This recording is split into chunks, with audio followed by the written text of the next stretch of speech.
Atos 13, do verso 13 a 52.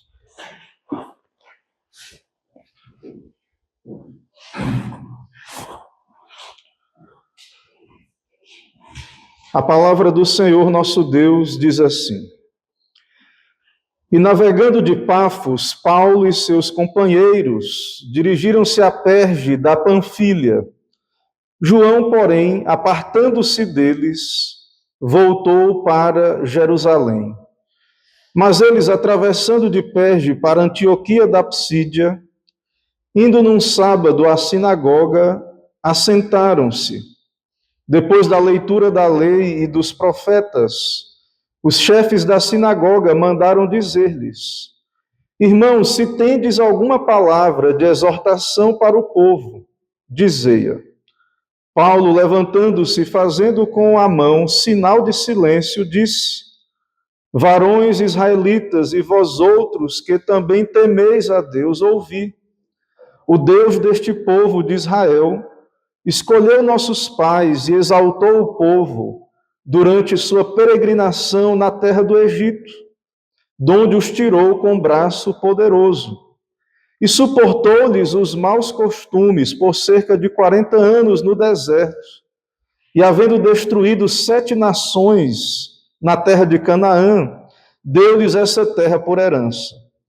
Vencidos cerca de 450 anos, depois disto, lhe deu juízes, até o profeta Samuel. Então eles pediram um rei, e Deus lhes deparou Saul, filho de Quis, da tribo de Benjamim, e isto pelo espaço de 40 anos. E tendo tirado a este, levantou-lhes o rei Davi, do qual também, dando testemunho, disse: Achei Davi, filho de Jessé, homem segundo o meu coração, que fará toda a minha vontade. Da descendência deste, conforme a promessa, trouxe Deus a Israel o Salvador, que é Jesus. Havendo João primeiro pregado a todo o povo de Israel, antes da manifestação dele, batismo de arrependimento.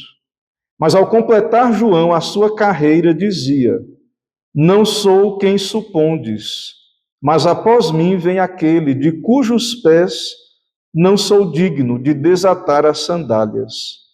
Irmãos, descendência de Abraão, e vós outros que temeis a Deus, a nós nos foi enviada a palavra desta salvação.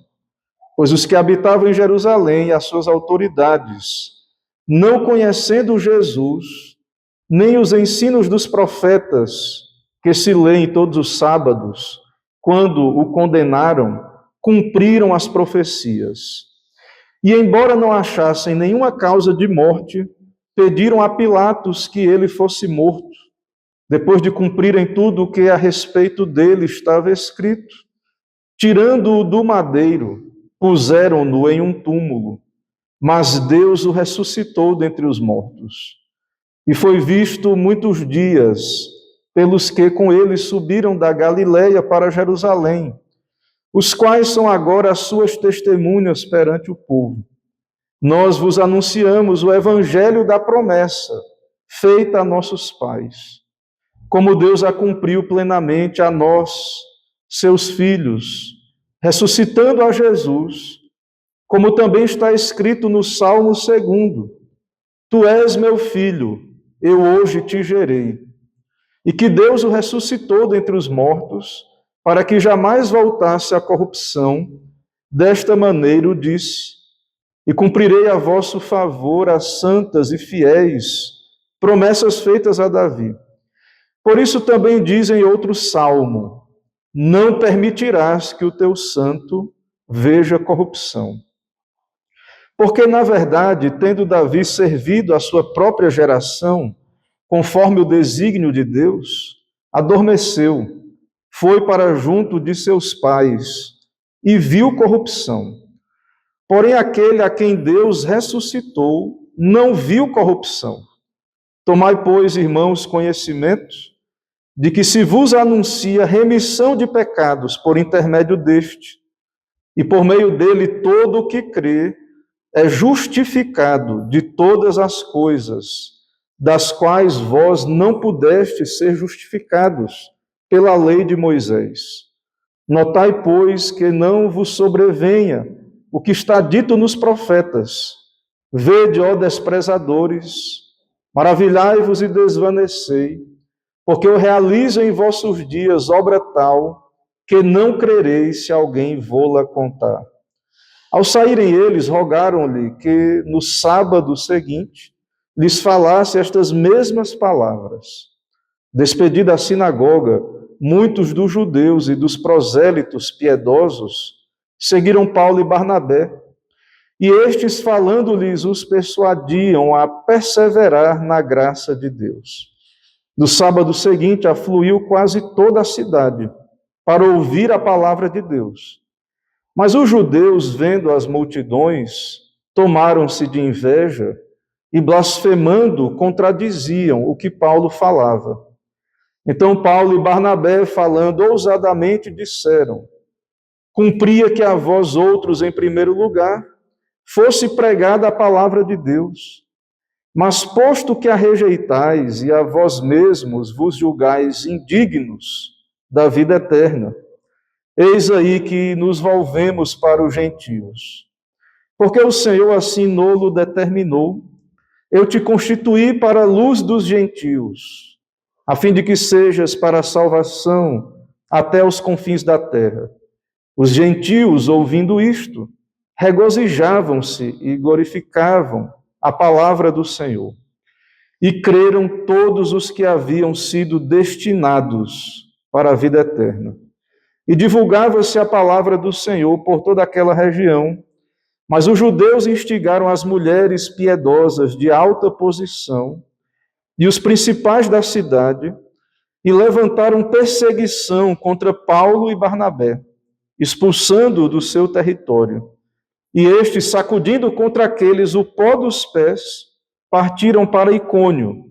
Os discípulos, porém, transbordavam de alegria e do Espírito Santo. Vamos orar, irmãos.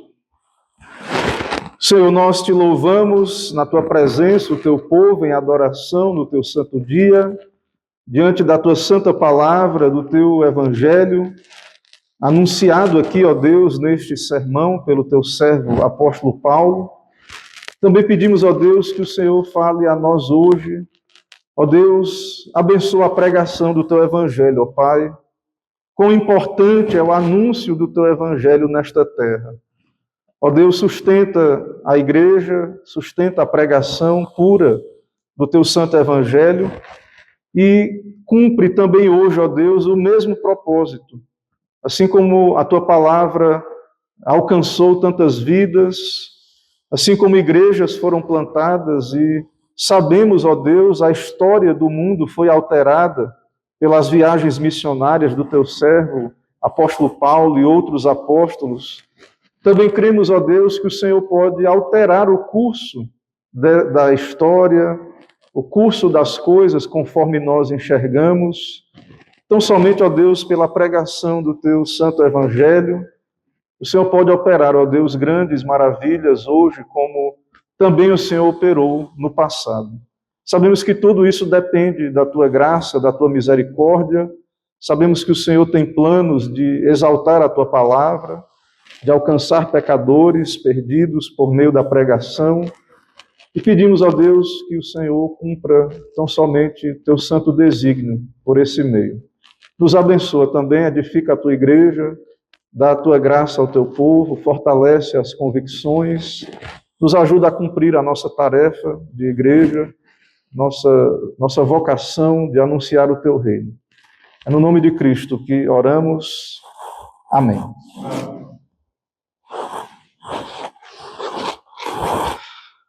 Irmãos, nós estamos num trecho das Escrituras em que acontece a famosa primeira viagem missionária do apóstolo Paulo.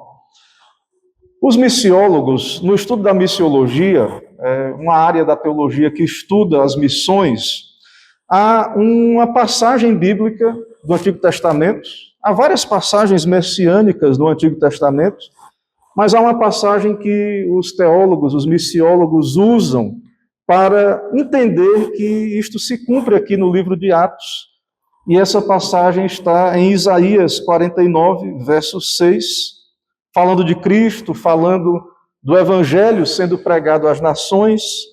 Em Isaías 49, 6, um texto messiânico, a palavra de Deus nos diz: sim, diz ele, pouco é seres meu servo, para restaurares as tribos de Jacó e tornares a trazer os remanescentes de Israel. Também te dei como luz para os gentios, para seres a minha salvação até a extremidade da terra. Meus irmãos, então, em Cristo Jesus, essa profecia messiânica, essa passagem se cumpre, e nós hoje, como igreja, estamos muito acostumados em a igreja ter um caráter universal, em ter pessoas de todas as nações participando da igreja visível do Senhor e também, claro, da invisível. Mas percebam que quando Cristo diz: mas recebereis poder ao descer sobre vós o Espírito Santo, e quando Jesus disse à igreja: sereis minhas testemunhas, tanto em Jerusalém, como em toda a Judéia e Samaria, e até os confins da terra, então, de fato, haviam barreiras. Haviam barreiras grandes entre judeus, por exemplo, e samaritanos. Nós observamos na exposição desse livro de Atos a grande barreira que havia entre judeus e gentios. Então, o que Cristo está dizendo à igreja, quando Jesus então envia os seus discípulos na grande comissão e então lhes promete a bênção do Espírito e que seriam testemunhas tanto a judeus, samaritanos, a igreja seria composta por grupos antagônicos. Grupos que haviam barreiras, então, de separação, e isso aponta para essa reunificação. Então, lembra que Samaria, o Israel do norte foi disperso, era um povo misturado, e Deus, então, cumpre aqui no livro de Atos essa profecia, salvando os judeus, salvando os samaritanos, salvando os gentios de todas as nações da terra. E só o Messias poderia fazer isso. Lembra de Jesus encontrando com a mulher samaritana? Ela pergunta sobre a adoração.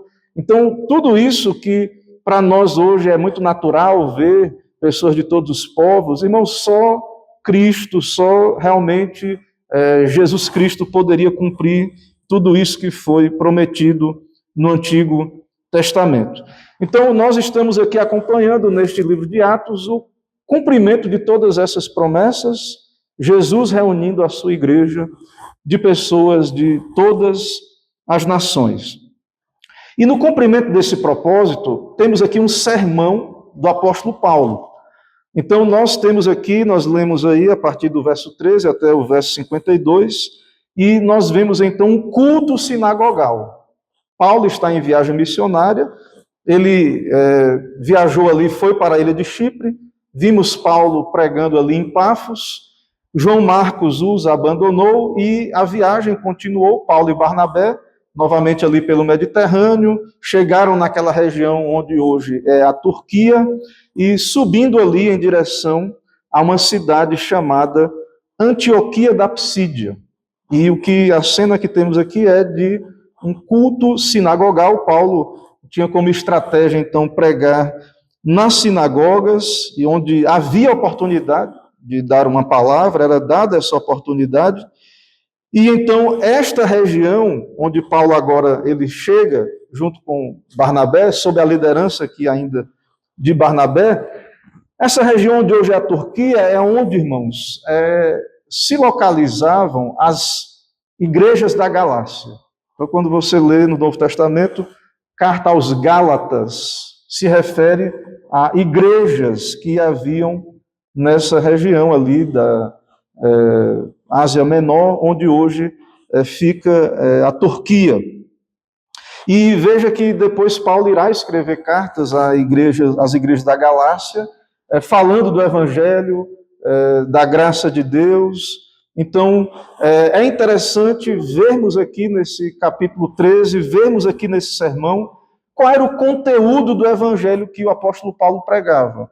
E qual foi a mensagem, claro, a mensagem do evangelho que cremos da parte de Deus, que mudou de fato o mundo daquele período e, na verdade, a história do mundo, especialmente o Ocidente, né, que a civilização ocidental ela surge sobre esse fundamento judaico-cristão, e outros dizem também, claro, direito romano.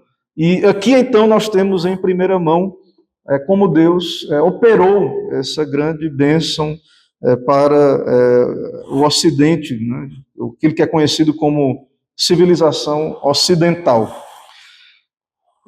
No nosso texto, aí no versículo de número 13, nós vemos que João Marcos ele irá apartar-se. Bem na parte final do verso, diz que João Marcos, apartando-se deles, voltou para Jerusalém. Então, a viagem, ela dá seguimento.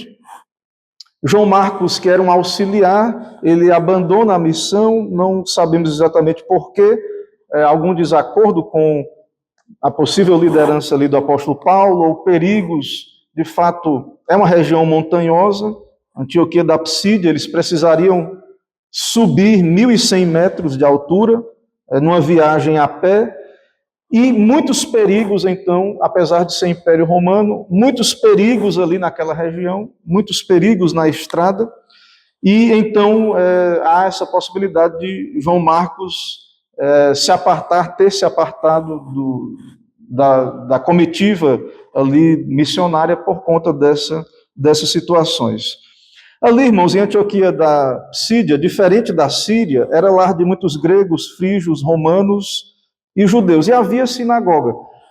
Na questão bíblica da plenitude dos tempos, Deus usou o Império Romano, as estradas, o direito romano e toda aquela situação, e outro pano de fundo da plenitude dos tempos é, de fato, a dispersão dos judeus causou com que sinagogas fossem implantadas em várias partes do mundo, haviam sinagogas, onde o Antigo Testamento era pregado ali constantemente, semanalmente, todos os sábados.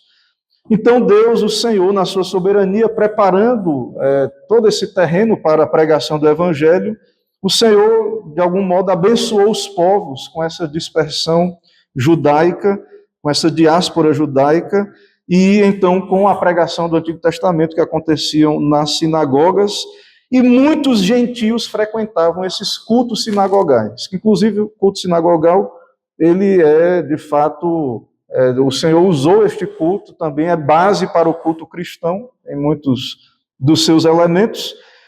Então, haviam gentios que frequentavam. Alguns criam e obedeciam à lei judaica, alguns desses gentios. Alguns até se convertiam, outros não, e eram denominados tementes a Deus. Os irmãos vão perceber, e viram aí no texto, que quando Paulo pede a palavra, ele se dirige tanto a judeus quanto a esses tementes a Deus que frequentavam a sinagoga. Então, o texto aqui, a primeira viagem missionária, Antioquia da Psídia, Paulo então irá pregar numa sinagoga, em meio a uma liturgia de um culto sinagogal, é dada a oportunidade, é dada a palavra, o apóstolo Paulo, e havia esse auditório de pessoas compostas de judeus, nascidos à dispersão, outros convertidos ao judaísmo, tementes a Deus, e também gentios, pessoas gentias interessadas, mas que não haviam ainda assumido um compromisso com a religião judaica.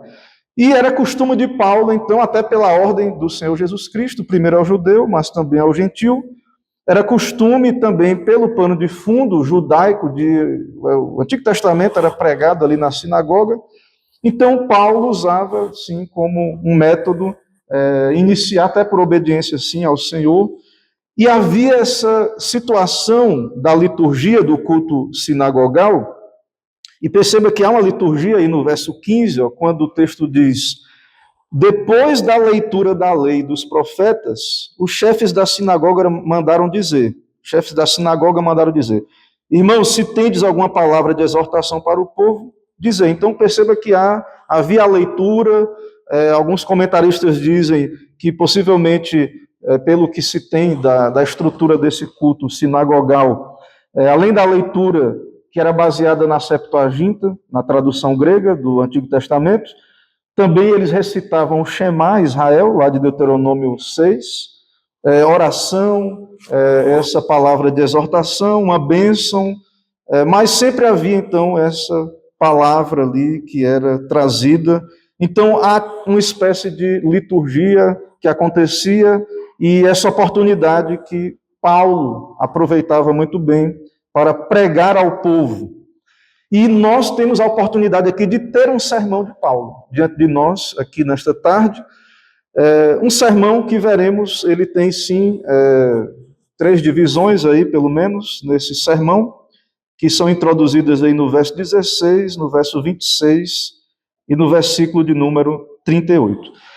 Irmãos, nós iremos caminhar por esse texto a partir do seguinte tema: Jesus Cristo, o cumprimento de todas as promessas.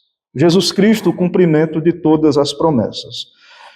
Em primeiro lugar, nessa primeira divisão da exposição do apóstolo Paulo, que começa aí no verso 16, o texto diz: Paulo, levantando-se, fazendo com a mão sinal de silêncio, disse: varões israelitas. Então, marca aí o início da sua exposição.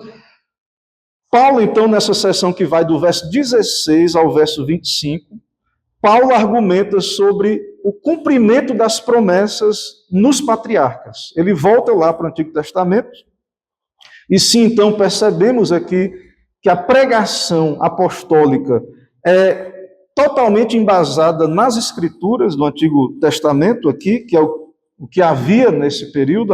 O Novo Testamento está sendo escriturado, inclusive o apóstolo Paulo será instrumento para compor o Novo Testamento, o cânon do Novo Testamento, com as suas cartas. Então, Paulo fazia exposição do Antigo Testamento, principalmente também porque está falando a judeus, e todo o desenvolvimento aqui da exposição tem um propósito de dizer: Jesus cumpre todas as promessas. Então, nessa ideia de promessa e cumprimento, Jesus cumpre todas as promessas. E aí ele vai falar do povo no Egito, da tolerância de Deus sobre esse povo no Egito, da entrada da terra de Canaã, do período dos juízes.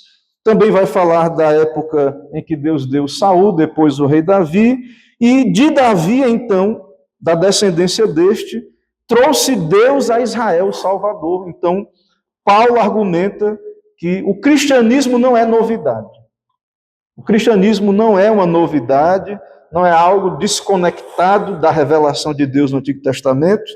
O cristianismo, ele então é a consequência do Antigo Testamento. A salvação prometida no Antigo Testamento é cumprida em Cristo, e é esse evangelho então que é anunciado, e tudo está ali no Antigo, claro. No Novo há luz que é lançada sobre o Antigo. Perceba então que é um culto sinagogal. Paulo pede silêncio, né? Então é a reunião semanal daquelas pessoas, havia sim encontro, oportunidade das pessoas se encontrarem e conversarem, trocarem suas opiniões e conversarem sobre questões da semana. Então havia um certo ruído. Paulo precisa pedir a palavra para os que estavam ali numa conversa bem animada ali naquele salão. E então eles usavam a sinagoga para suas reuniões informais, não apenas a questão religiosa, havia o culto, mas também havia uma vida social ali na sinagoga. O sermão, então, como falamos, ele segue essa estrutura, e Paulo se dirige a judeus e gentios, e o que Paulo está pregando é o Deus de Israel, é o Deus que se revela a Israel, o Deus que se revelou aos antepassados, que exaltou o povo no Egito. Deus escolheu um povo, o Senhor formou um povo, o preservou, o multiplicou, o Senhor cumpriu suas promessas, o Senhor, através desse povo, também revelou seu plano de salvação. Várias sombras e tipos, retirando o povo do Egito, isso também é um tipo da salvação de Deus. tolerou seus pecados e tudo, o povo quebrou a aliança do Senhor várias vezes, mas ainda assim o Senhor cumpriu a sua promessa através de Davi, homem segundo o coração de Deus, da descendência de Davi, o Senhor então enviou Cristo. Então Paulo, ele revisa esse relato da história dos judeus, a história do Antigo Testamento, e chega à pessoa de Cristo. O Senhor Deus, o Deus de Israel, enviou o Cristo, que é Jesus. O Salvador já veio. Jesus já veio, é Cristo Jesus, Jesus de Nazaré. Ele é o libertador esperado, é o Moisés maior. Ele é aquele que foi anunciado no Antigo Testamento, ele é o Redentor. Todas as profecias, então, se cumprem nele. Todas aquelas profecias de restauração do reino e todas as profecias messiânicas. E ainda também, Paulo, ele fala aí de João Batista como precursor do Messias. Fala de João Batista, do seu batismo e anúncio. Então, todo esse relato da antiga aliança, ele é usado para dizer que Deus cumpriu já sua promessa. Em segundo lugar, irmãos, nós vamos ver a partir do verso 26 até o 37, o cumprimento das promessas no Evangelho, já agora nesse período do Novo Testamento, a partir do verso 26. Então, Deus cumpriu a sua promessa mediante o anúncio do Evangelho. Verso 26 em diante, veja que tem uma nova divisão, porque Paulo diz: irmãos, descendência de Abraão, e vós outros que temeis a Deus. Novamente ele se dirige àquele auditório. A nós nos foi enviada a palavra desta salvação. E aqui Paulo vai falar dos eventos que nós lemos no Novo Testamento sobre a vida de Cristo, como ele foi rejeitado pelas autoridades e como as autoridades só cumpriram o que Deus havia prometido. Pôncio Pilatos, todos aqueles que se levantaram contra Cristo, os que rejeitaram a Cristo, Paulo então vai dizer, tudo isso cumpre as profecias. Tudo isso é tão somente o cumprimento da palavra de Deus. Eles fizeram por ignorância. Eles estavam em trevas, mas eles cumpriram o que os profetas falaram do Cristo. Que ele haveria de sofrer, que ele haveria de morrer, e que então ele venceria por meio da morte, que ele então seria o salvador do seu povo. Conforme Isaías, a partir do capítulo 52, Isaías 53, fala da sua morte ali, pré-anuncia os seus sofrimentos. Paulo então fala que mataram o Redentor, no verso 28, e de modo injusto, ele era inocente, ele diz, embora não achassem nenhuma causa de morte, pediram a Pilatos que fosse morto. Então fala da morte também no verso 29.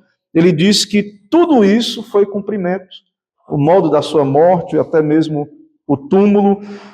No verso 30, Paulo então aponta para a ressurreição de Cristo, fala da sua ressurreição, mas Deus o ressuscitou dos mortos. No verso 32 e 33, Paulo prega as boas novas. Então, baseado nisto, no Deus que se revela, baseado então nestes fatos, no cumprimento dessas promessas de Deus, nós anunciamos o Evangelho, Paulo diz, da promessa feita aos nossos pais.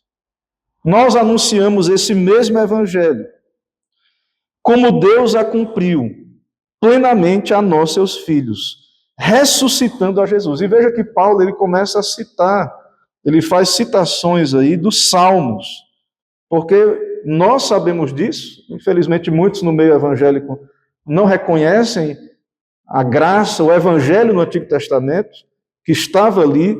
Então veja que Paulo prega o Evangelho, ele vai citar os Salmos. Salmos falam de Cristo, irmãos. Os Salmos então revelam Cristo. Então, Paulo ele vai citar o Salmo 2, quando ele fala aí, ele expõe sobre a questão da ressurreição. Veja no verso 33, que Deus o ressuscitou. E ele diz assim, como está escrito no Salmo. Aí veja, interessante, né? Ele cita o Salmo 2, e ele cita aquele trecho que diz, Tu és meu filho, eu hoje te gerei. Então, aquele que é eternamente gerado, a segunda pessoa bendita da Trindade, o Senhor enviou o seu Filho ao mundo, o Senhor o ressuscitou, o Senhor o entronizou. Ele morreu, mas ressuscitou.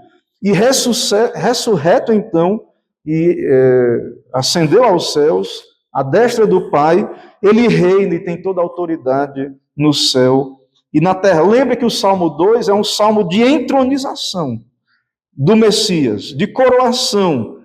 Ele é o rei ungido do Senhor sobre o seu monte santo. Ele é o rei davídico para reinar. Jesus Cristo, o Salvador. Então, Paulo diz no verso 34, Deus o ressuscitou dentre os mortos, ele não vai morrer mais. Está entronizado. Está à destra de Deus, é o rei davídico, é o Messias. Ele não vai mais morrer. E ele cita o Salmo 16:10.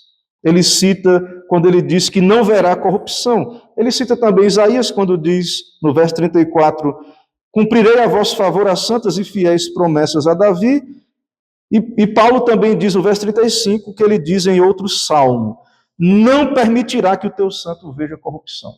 Tanto preservou Cristo da decomposição, ressuscitando ao terceiro dia, e ele não vai mais morrer. Não é aquela ressurreição, aquelas ressurreições que vimos.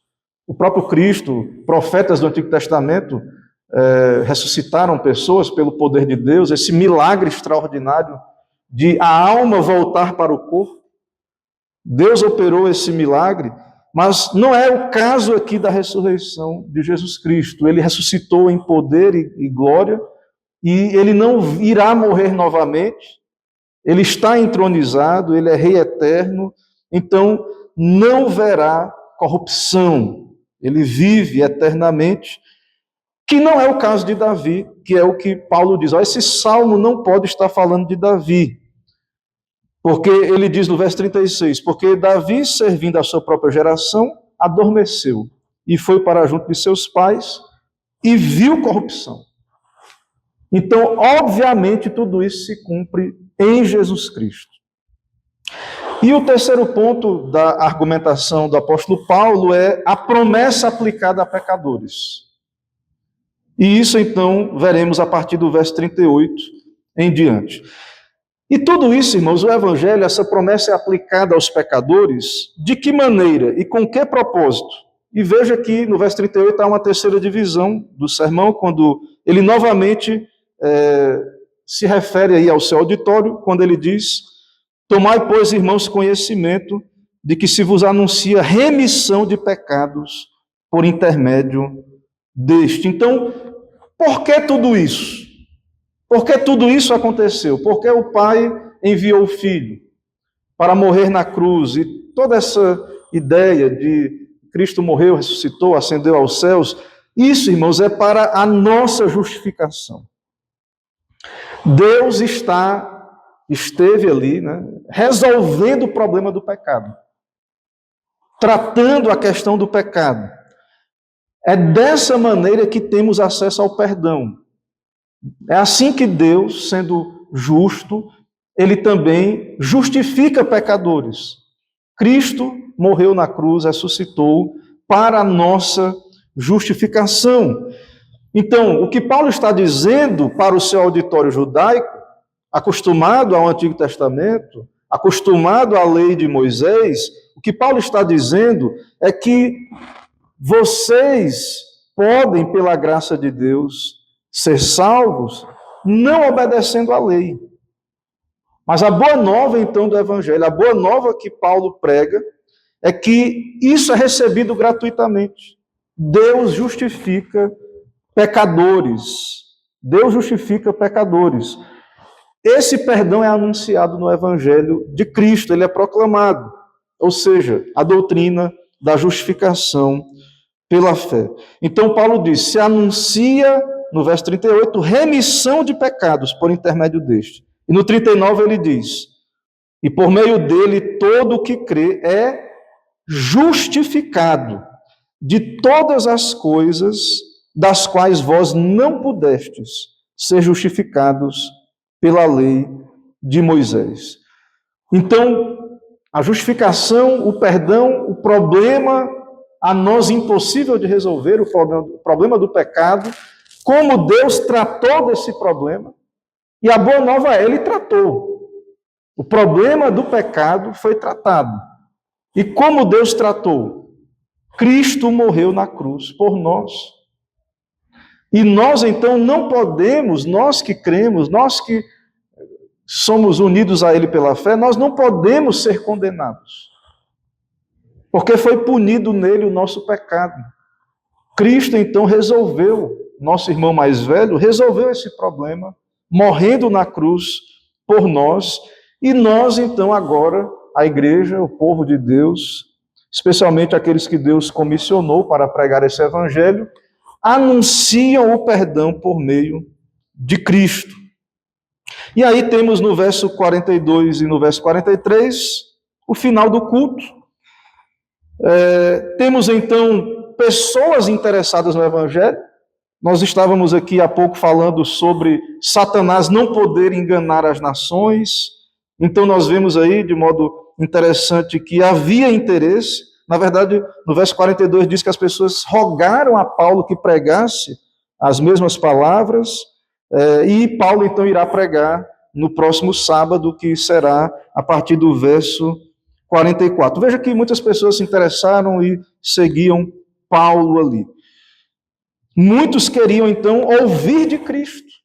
Muitos queriam ouvir do evangelho de Cristo, saber de Jesus, do seu evangelho.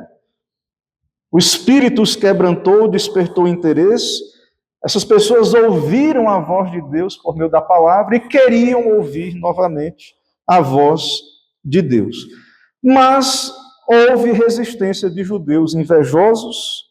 Quando Paulo, a partir do 44, no próximo sábado, irá pregar, no verso 45 e 46, judeus invejosos, então, da multidão, veja uma multidão, que maravilha, uma multidão afluiu para ouvir a pregação. Mas os judeus, então, tomaram-se de inveja, blasfemando, contradiziam Paulo. E então, Paulo, ele irá também dizer, isso também cumpre a palavra de Deus. Tendo sido rejeitado por aqueles judeus, ele diz então, conforme a palavra de Deus no verso 47, o Senhor já havia dito também que isso iria acontecer. E no verso 47 diz que Cristo também é luz para os gentios. Então, o evangelho avança. Há também algo muito interessante que o nosso texto nos aponta aí. A alegria, e no verso 48, algo muito interessante diz assim, e creram todos os que haviam sido destinados para a vida eterna. Veja que algo extraordinário, que algo maravilhoso. Irmãos, então temos aí esse sermão, algo muito interessante, e quero ainda trazer aplicações para as nossas vidas, aplicações finais. Nós sabemos e cremos então, e observamos aqui neste trecho do Novo Testamento, que tudo está pré-anunciado, irmãos, no Antigo Testamento. Tudo está pré-anunciado, porque conforme nós cremos também, tudo está no decreto do Senhor, na palavra de Deus.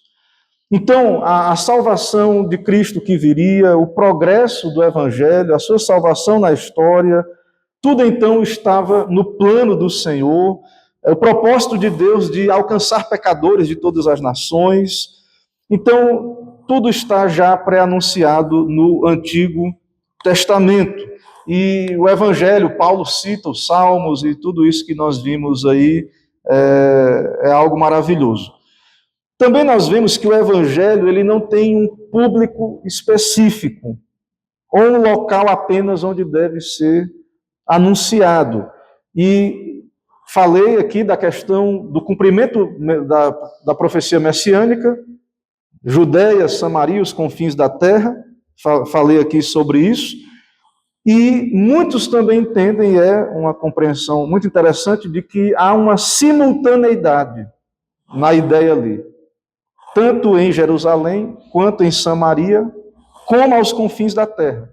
Então, é isso que nós vemos em Atos. Não é uma questão cronológica, já pregou em Jerusalém, depois em Samaria, e agora só aos confins da terra. Apesar de vermos aqui no texto judeus rejeitando, haviam judeus também que creram em todas as partes do mundo, e então a pregação ela ocorreu simultaneamente, tanto em Jerusalém, Samaria, aos confins da terra, e pessoas de todas as classes e categorias, como disse na introdução, cumprindo a profecia messiânica. Falando de Cristo, pouco seres meu servo, para restaurares as tribos de Jacó, mas te dei como luz para os gentios. É uma ideia de simultaneidade, irmãos.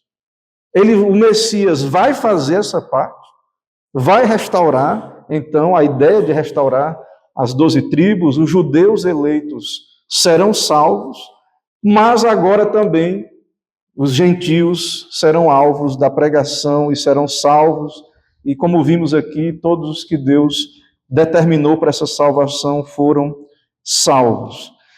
Então, em Cristo, e nessa passagem, vemos que a verdadeira igreja de Cristo é sim católica ou universal, a barreira de inimizade caiu, a igreja cumpriu o seu testemunho e houve, então, a restauração da unidade aqui.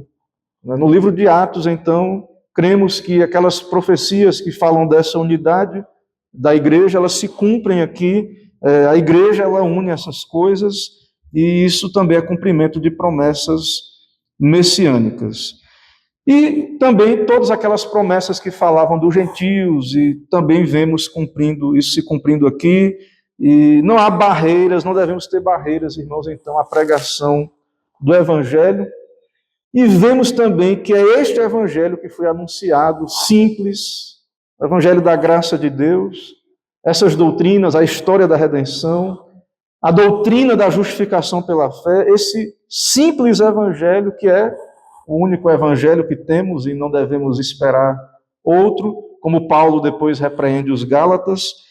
Deus usou essa pregação para mudar a história do mundo e termos todo o avanço da cristandade, do cristianismo na história. Isso é maravilhoso e nós temos que, como igreja, continuar fiéis a este evangelho, a este anúncio, e crer, irmãos, e confiar que o Senhor irá reunir os seus, irá também abrir portas à pregação do seu evangelho.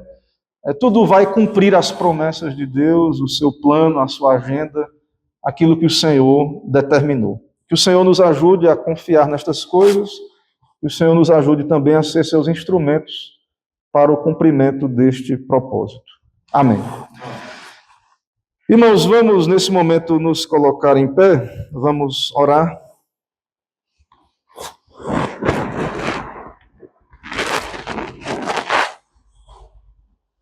Senhor nosso Deus e Pai, Deus bendito, te adoramos, ó Deus, te louvamos por termos a graça de nos reunirmos em teu nome, porque temos, ó Deus, o teu evangelho entre nós, sendo pregado, anunciado, e também, ó Deus, temos a tua bênção, o teu Espírito com a palavra, operando nos corações, iluminando a mente, salvando pecadores.